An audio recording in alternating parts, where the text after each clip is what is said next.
Imana ishimwe. Turaganira ku ijambo umutwe w'amagambo uravuga ngo ijambo rifite ububasha muri wowe nanjye.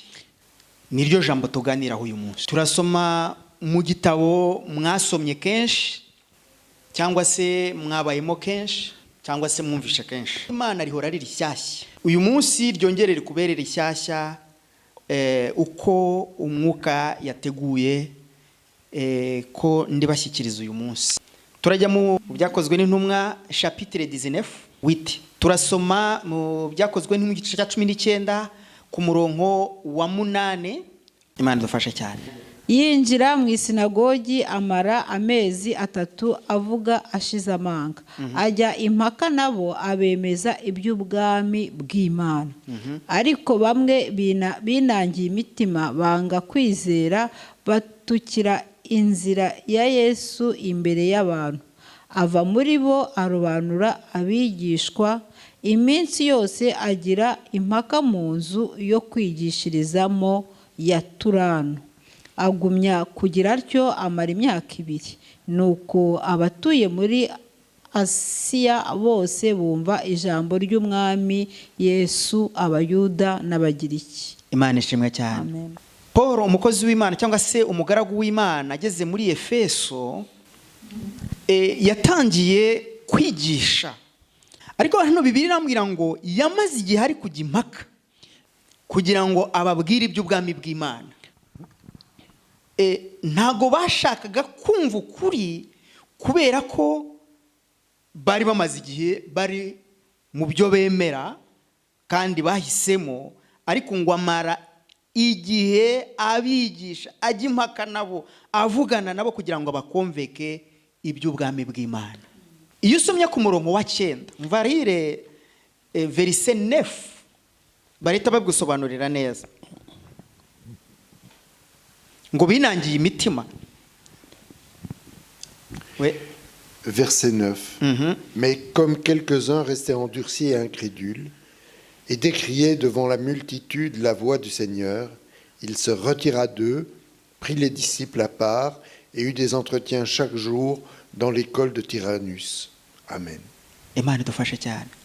Izi nizo ntambara turimo kurwana nazo uyu munsi. Izi ni ntambara Paul yatangiye kurwana nazo ageze muri Efeso. Sinzi ntambara uri kurwana nayo nawe uyu munsi. Nanjye hari intambara yanjye, ariko buri muntu ngo afite intambara arwana nayo. Paul nawe yari afite intambara yo kwemeza ukuri abantu b'Imana. Nanjye ndi mu ntambara yo kurwana kuvuga ukuri kw'Imana. Nawe kandi uyu munsi ufite intambara uri kurwana no kugira ngo ugaragaze ukuri kw'Imana. Paul cyari igihe cyo guhamagara Imana no kubwira abantu b'Imana iby'Imana. Hano ngo yari muri sinagogi yo muri Efeso. Uyu munsi iyo usotse ukabwira umuntu ubutumwa hanze ahanga bagufata nk'umusazi. Iyo numvishije uyu mugabo mpita mbona iki gihe. Iyo utangiye kuganira n'umuntu ijambo ry'Imana atangira kukugisha impaka kuko ntari kubyumva. Paul yari yamaze gusobanukirwa Yesu, araza kubabwira Yesu, kuko Paul yari yamaze kwakira no gusobanukirwa ubwiza n'urukundo biba muri Yesu. Iyo tumaze kubona ubwiza bwo muri Yesu Kristo, kubisobanurira abantu biratworohera, ariko biragora abantu kubyumva. Iyo niyo ntambara Paul yarwanye nayo.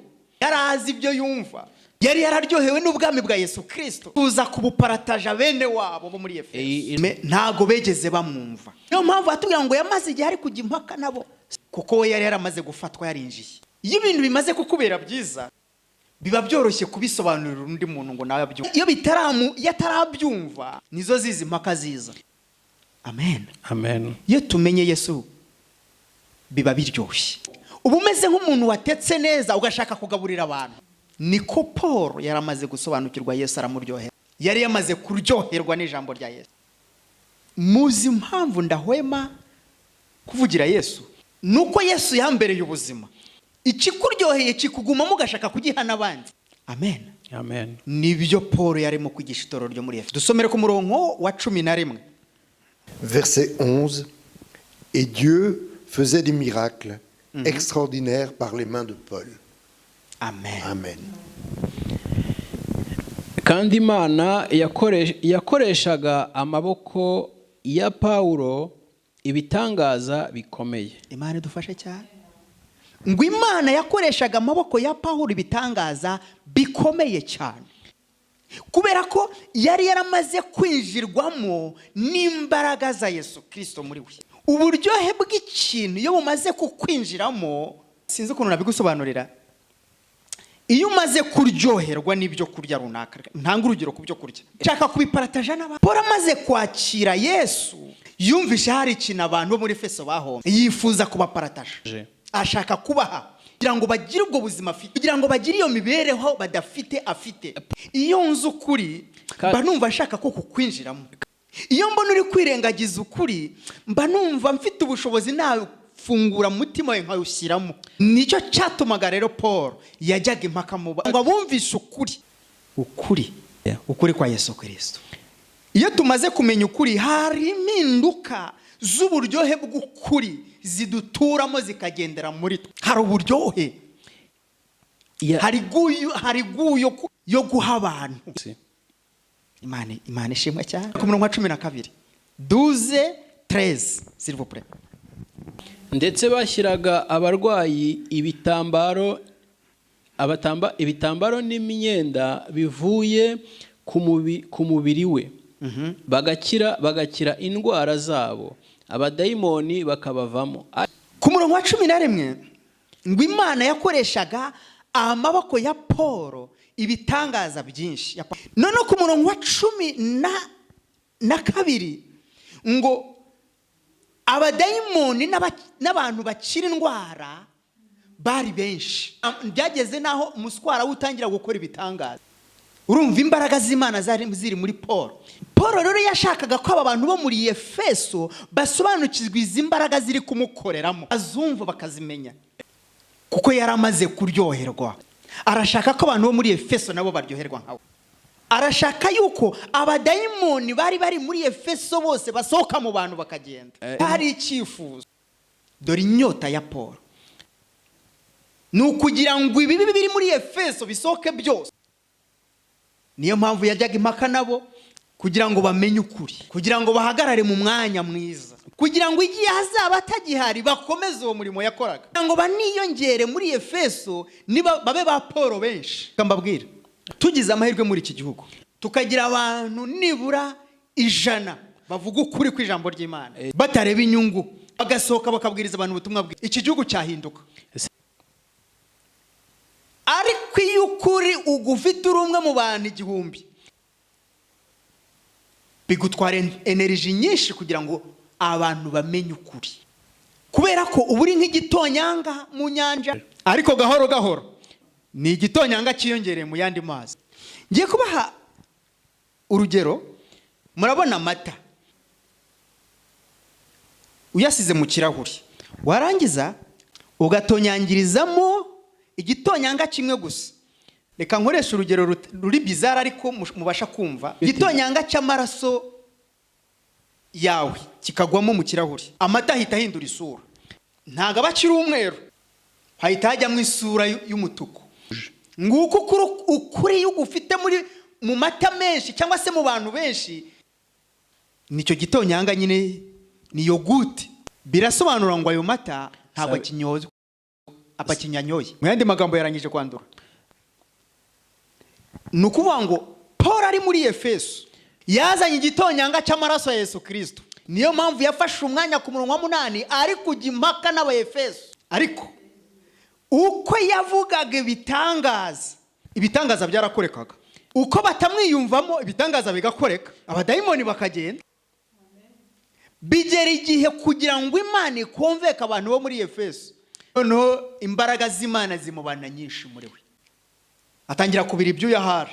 Birambwira ngo umuswara we wihanaguzaga ibyuya ngo watangiye no gukora ibitangaza. Nuwa ngo n'imyambaro ye yatangiye gukora ibitangaza.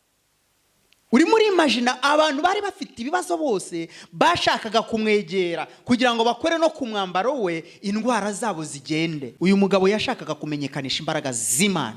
Amen. Amen. Imbaraga z'Imana zirenze uko tuzibona nuko tuzumva. Dusome ku murongo wa 13. Quelques exorcistes juifs ambulants entreprirent d'invoquer sur ceux qui avaient des esprits mauvais le nom du Seigneur Jésus en disant « Je vous abjure par Jésus, celui que Paul prêche. Amen. » Imana idufashe.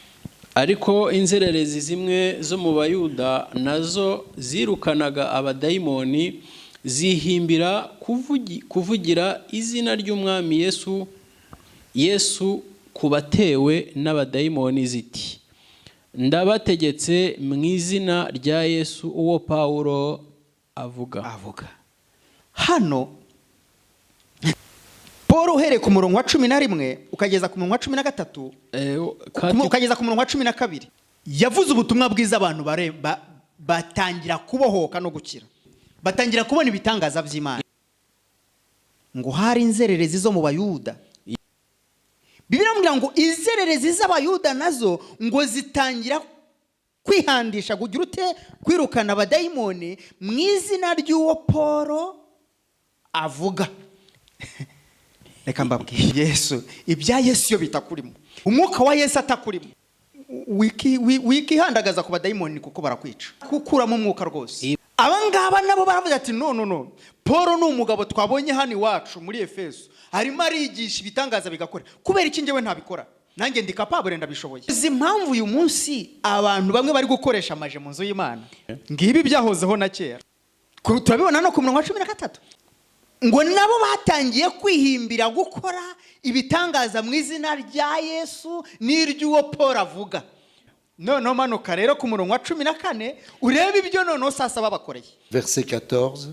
Ceux qui agissaient ainsi étaient 7, fils d'un certain Sheva, un des principaux sacrificateurs juifs. Amen. Continue 15. 15. L'esprit mauvais leur répondit, je connais Jésus et je sais qui est Paul. Mais vous, qui êtes-vous? Amen. Abadayimoni bazi neza Yesu, bazi na Paul. Mwebwe muri bande? Ndagusabye, nimba hari ikintu kibi n'ugusengera umuntu urimo abadayimoni udafite Yesu muri wowe, unganiye Yesu muri wowe, birakomeye. Aba badayimoni ngo bahise basobanukirwa aba bantu nta mwuka w'Imana barimo, naba majesiya. Mwari muzi ko abapagani iyo baturebye batubona mu Imana cyangwa bakatubonamo ibinyoma, tujije bakatusumbura. Umuntu arakureba kandi atakuzi agahita kubonamo izindi mbaraga. Ngibi kuri umurongo wa 10 na kangahe na 4 na 5.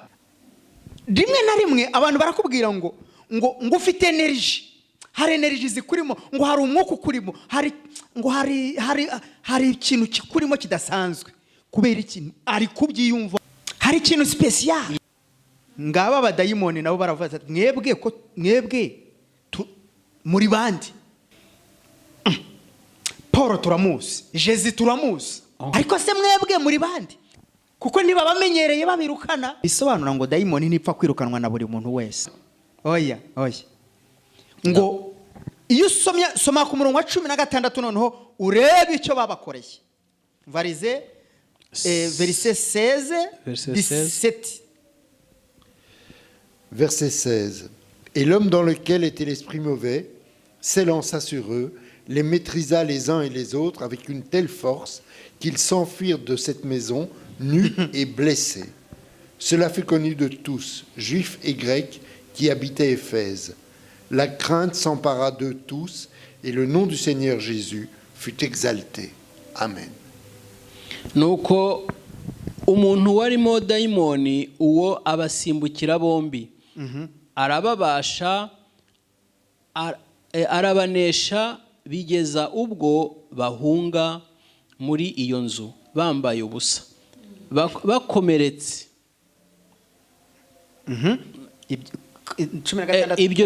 Ibyo bimenyekana mu Bayuda n'Abagiriki bose batuye muri Efeso, bose baterwa n'ubwoba kandi izina rya Yesu rishyirwa hejuru.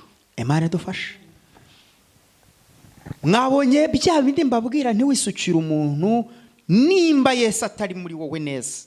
Ku murongo wa 16 ngo umuntu warutuwemo na dayimoni ngo yarabasimbukiye ngo abasha kubanesha. Kandi Bibiliya imbwira ngo yari umuntu umwe, ntabwo hano Bibiliya imbwira ngo ni abantu, yari umuntu umwe ariko urimo abadayimoni benshi. mwabonye kubona kugira Yesu. Iyo ufite Yesu uba ufite izindi mbaraga, uba ufite ubundi buzima, uba ufite ayandi maboko.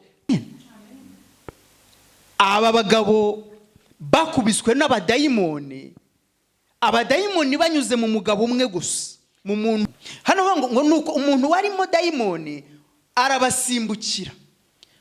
Umuntu wari urimo abadayimoni ahita basimbukira, abanesha, basohoka bambaye ubusa, basohoka nta myambaro bafite kandi bari bambaye, kubera ko bitiranyije iby'Imana. Ngo bihita bimenyekana muri Efeso yose, abantu bose bamenya ukuri. Aba bagabo babeshyaga ko nabo birukana abadayimoni mu izina ry'uwo Paul avuga kandi mu izina rya Yesu. Ikosa ry'aba bagabo ryatumye ubwami bw'Imana bumenyekana muri Efeso. Imana idufashe cyane. Reka mbabwire, Yesu yari muri wowe, ntago buri wenyine. Abantu bashobora kukwanga, ariko Yesu yamanutse abamenyesha ukuri. Kwibeshya kw'aba bagabo kwatumye izina rya Yesu rimenyekana, rya rindi Paul yavugaga bari banze kumva, ryatumye abantu bose basobanukirwa ukuri. Izi nzererezi zatumye abantu benshi bakizwa muri iki gihugu. Ndagusabye ntiwigane, kuko nibyo izi nzererezi zashatse gukora. Soma ku murongo wa 18 n'uwa 19 urahita ubyumva neza. Verset 18. Beaucoup de ceux qui avaient cru venaient confesser et déclarer ce qu'ils avaient fait. Un assez grand nombre de ceux qui avaient pratiqué la sorcellerie apportèrent leurs livres et les brûlèrent devant tous. On en calcula la valeur et l'on en trouva pour 50 000 pièces d'argent. Amen. Nuko benshi bizeye baraza batura ibyaha byabo bavuga n'ibyo bakoze, kandi benshi bakoraga iby'ubukonikoni, bateranya ibitabo byabo by'ubukonikoni babitwikira imbere ya rubanda rwose, babaze ibiciro byabyo, babona yuko bigeze ku bice by'ifeza inzovu 5. Continue 20. Uko niko ijambo ry'umwami ryagwiriye cyane kandi rikomeza kuganza. Amen. Verset 20. C'est ainsi que par la force du Seigneur, la parole se répandait efficacement. Amen. Imana idufashe cyane. Amen. Aba bagabo bakoze amakosa,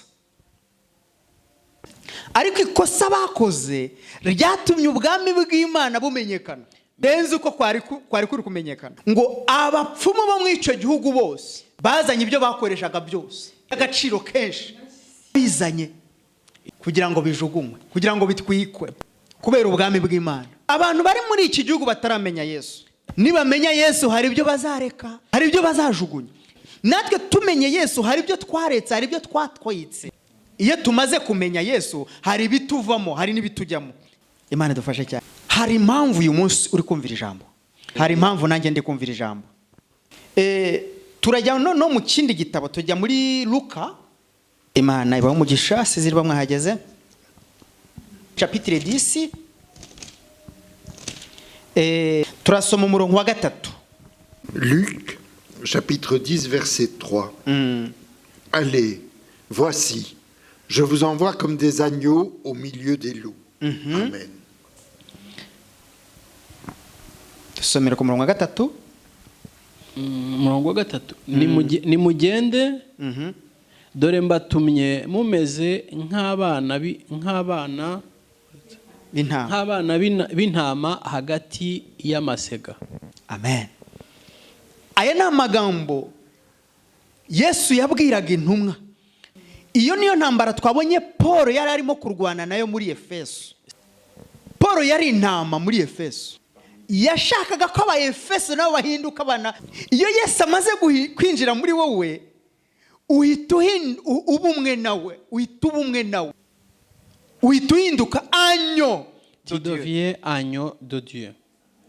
Uhita uhinduka umwana w'intama w'Imana. ngibyo ibyo Paul yigishaga muri Efeso, ngizi impaka yajyaga muri Efeso, ngizi impaka turimo kujya uyu munsi. Ni ugusobanura ibya Yesu aho bingoye, aho bikugoye. Iyo bya Yesu bindimo kubikubwira biranyorohera ngewe, ariko iyo utarambona Yesu kubyumva birakugora. Ngiye kubaha urugero rumwe. Abantu baba mu mashyamba ya Amazon, kujya kubaha ibisobanuro byo kwambara imyenda bategeze bambara bisaba energy nyinshi. Ikintu utegeze wumva biragora kucyumva. Niyo mpamvu hano Yesu arabatumye, ariko arababwira ati nimugende mbohereje muri nka abana b'intama. Ni urugamba rwari rukomeye, ni intambara ikomeye hano. Uzi ikintu cya mbere kigora ni ukubana n'abapagani. Ujya droite akajya gauche, birakuvuna. Urugero rumwe ku babyeyi, abana b'imyaka 3, 4, 5, hari ibintu baba batarumva. No gendana n'abari batatu, bombi ntushobora kubafata. Ufite amaboko abiri, babiri urabafata, undi uramubwira ajya imbere cyangwa ajya inyuma.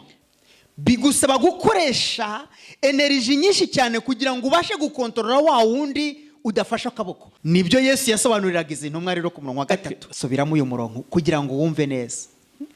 Urahita usobanukirwa abana batatu, kuko baba bakubagana, ntibaba bumva ibintu. Iyo bageze kuri fellowship, iyo batayisobanukiwe ashobora kuyirohamo.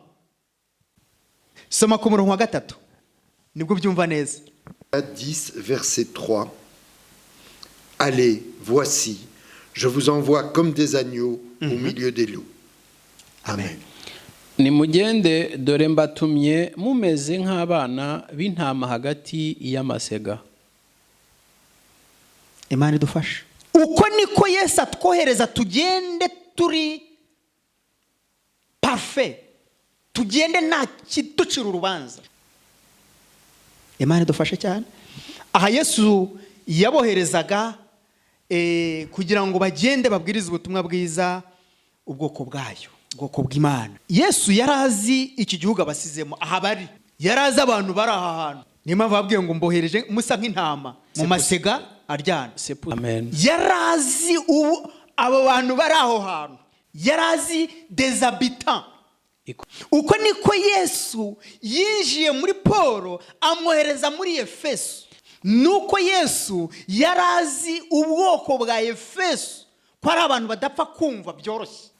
Niyo mpamvu Imana yamuhaye imbaraga nyinshi no gukora imirimo n'ibitangaza byinshi kugira ngo bibashe gukomveka aba Efeso. Ndetse n'abapfumu bo muri iki gihugu cyo muri Efeso bakora amayeri yo kumenyekanisha ubwami bw'Imana.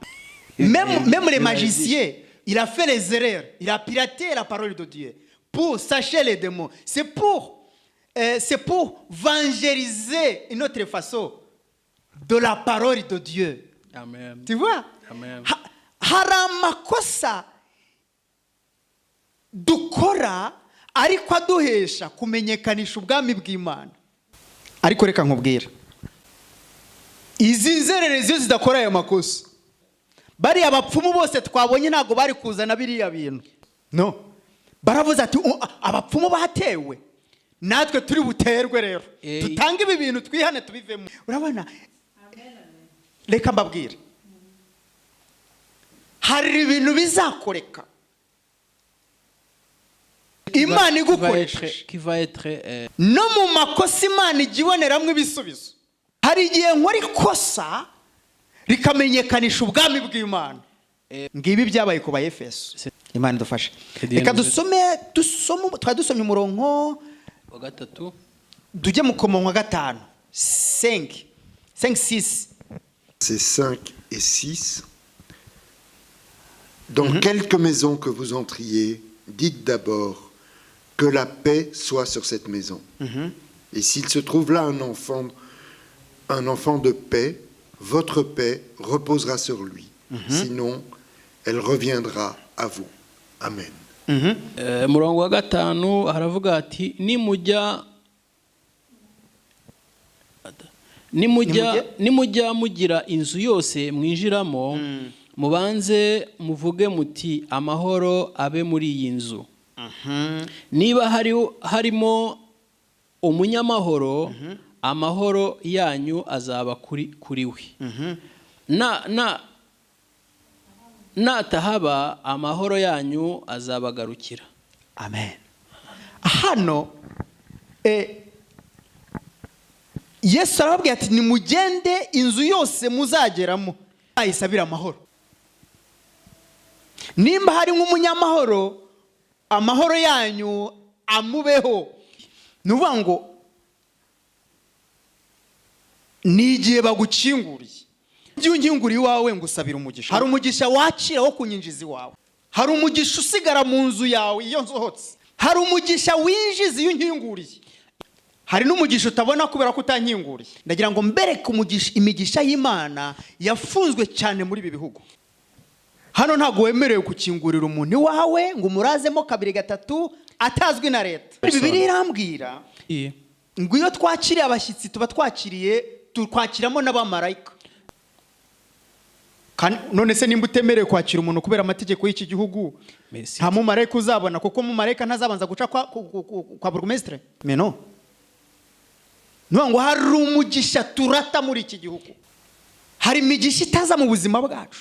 Hari igihe marayika yaza ari umuntu, wowe ukabona ari umuntu ariko ari marayika uje muri uwo muntu, kandi ntabwo azabanza guca kuri burugumesitire, kuko burugumesitire ntabwo azi Yesu, ntabwo azi Imana, ntabwo azamunyuraho. Rero dore ikibazo. Hari ibintu dukwiriye gusobanukirwa mu Mana kugira ngo tubibemo tuzi neza impamvu tubikora. Hari ibintu dukwiriye gusobanukirwa neza mu Mana kugira ngo tubibemo tuzi impamvu tubikora. Amen. Abashyitsi n'umugisha uturuka ku Uwiteka. Ariko hano murabanga oya. Kawe ntumushyiramo kuko ngo nta seranse y'ufite. Amen. Nyamara wasanga marayika ku muhanda, kandi marayika nta seranse ya marayika muri iki gihugu. Nta seranse y'umumarayika iba muri iki gihugu. Nta seranse y'abantu. Ariko ntiwemerewe gutwara umuntu mu modoka yawe ngo kuko ngo ntago ari asire ngo muri iyo modoka yawe. Muzareka gutwara Yesu. Kandi reka twite dusome ku murongo wa 8 verset 8 seulement 8:9. Verset 8. Dans quelque ville que vous entriez et où l'on vous recevra, mangez ce qu'on vous présentera. Guérissez les malades qui s'y trouveront et dites-leur, le royaume de Dieu s'est approché de vous. Amen. Amen. Kandi umudugudu wose mujyamo bakabakira murye ibyo babahaye. Mukize abarwayi bawurimo, mubabwire muti ubwami bw'Imana burabegereye. Dore rero impamvu dukwiriye kwakira abantu. Yewe icyama Imana, nujya ubona umuntu aje mu nzu wawe ntakajya asohoka utamuhaye n'amazi, ayanga ariko wayamuhaye, uyamupropose. Hano ibi nibyo intumwa zabwirwaga. Ahantu hose mugiye bakabakingurira, icyo babaha mucyakire kandi mubasabire umugisha. Abarwayi bari aho mubasengere bakire, ibibazo biri aho mubisengere biveho. Ariko rimwe na rimwe hari igihe tubaha honorari ngo banibasome, ntabwo twabateganyije muri ropa y'uwo munsi. Hari igihe wima Yesu ibyo kurya, kwima mu marayika ibyo kurya, propose basi na kafe, ayanga ariko wayigerageje. Reka dusome vuba vuba, turacyari aho ngaho ku murongo wa 17. Dusome ku murongo wa 17 tugeze numvaga twasoma cyane, ariko reka dusome 17 kugeza 20, s'il vous plaît. Versets 17 à 20. Les 70 revinrent avec joie et dirent, Seigneur, les démons même nous sont soumis en ton nom. Il leur dit, je voyais Satan tomber du ciel comme un éclair. Voici, je vous ai donné le pouvoir de marcher sur les serpents et les scorpions et sur toute la puissance de l'ennemi, et rien ne pourra vous nuire. Cependant, ne vous réjouissez pas de ce que les esprits vous sont soumis, mais réjouissez-vous de ce que vos noms sont inscrits dans les cieux. Amen. 17 aravuga hati nuko abo 70 bagaruka bashima bati, databuja abadayimoni nabo baratwumvira mu izina ryawe. Arababwira ati, nabonye Satani avuye mu ijuru agwa asa n'umurabyo. Dore mbahaye ubutware bwo kujya mukandagira inzoka na sikoropiyo n'imbaraga z'umwanzi zose, kandi nta kintu kizagira icyo kibatwara rwose. Ariko nimwishimire yuko abadayimoni babumvira, ahubwo mwishimire yuko amazina yanyu yanditse mu ijuru. Amen. Amen. Ndarekeraho. Hano intumwa zaratubwiye imirimo zatumwe zirawukora neza, ariko ziza kumubwira bati twabikoze n'abadayimoni barimo baratwumvira baragenda. Arababwira ati ariko nimwishimire ko abadayimoni bari kwiruka, mwishimire cyane ko amazina yanyu yanditswe mu gitabo cy'ubugingo. Uzi ikintu kidushimisha cyane uyu munsi ni ukubona dusengera abantu benshi cyane ibihumbi bagakizwa, ni ukubona twirukana abadayimoni benshi bakagenda. Ntabwo ari byo ari kubabwira, ntabwo yishimiye ubwinshi bw'ibintu byiza bakoze, kuko ntabwo ikibazanye ahangaha, ntabwo ikibazanye ari ukumubwira pare raporo y'icyo Yesu ari gushaka muri bo.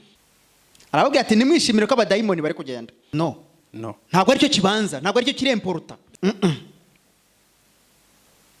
Kuko yara ofite ako karakanu gasa na urogeye, twabikoze nkawe kwa kundi abadayimoni bari kugenda. Ku murongo wa 18 arababwira ati nabonye Satani avuye mu ijuru agwa hasi nk'umurabyo. Baje kubadeviya, ofite yabonye ko hari umwuka waje kubadeviya, yabibonye. Ahangaha rero agiye kubaha imbaraga noneho saa kugira ngo babashe kunesha uyu mwuka yabonaga winji. Ababwiye mu kintu bita ikinyabupfura, muri discipline. Kugira ngo wumve discipline ya Yesu, soma ku murongo wa 17 nibwo wumva discipline Yesu yababwiriyemo. 17-18. Versets 17 et 18, les 70 revinrent avec joie et dirent, Seigneur, les démons même nous sont soumis en ton nom. Il leur dit, je voyais Satan tomber du ciel comme un éclair. Amen. Ku murongo wa 17 bo baje bivuga none iby'Imana bakoze. Ku murongo wa 18 arababwira, no mwitonde, Satani yamanutse nk'umurabyo.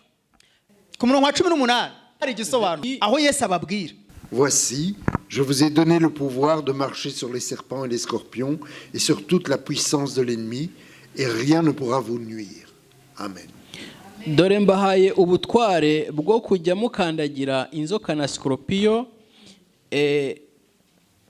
n'imbaraga. Bahaye ubutware bwo kujya mukandagira inzoka na sikoropiyo n'imbaraga z'umwanzi zose, kandi nta kintu kizagira icyo kibatwara rwose.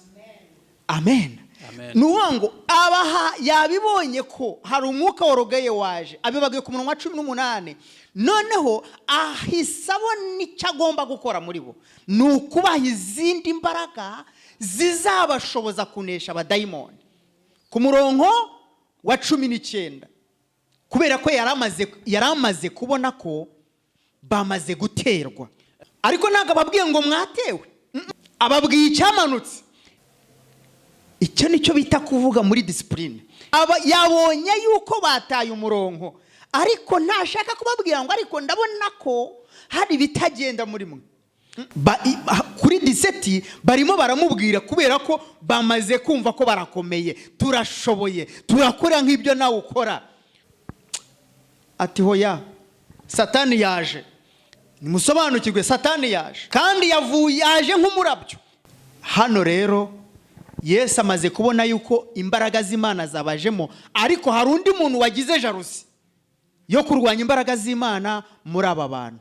Abahaye izindi mbaraga ziruta izari zibarimo ku murongo wa 19, kugira ngo babashe kuza kunesha Satani wabamanukiye kubarwanya.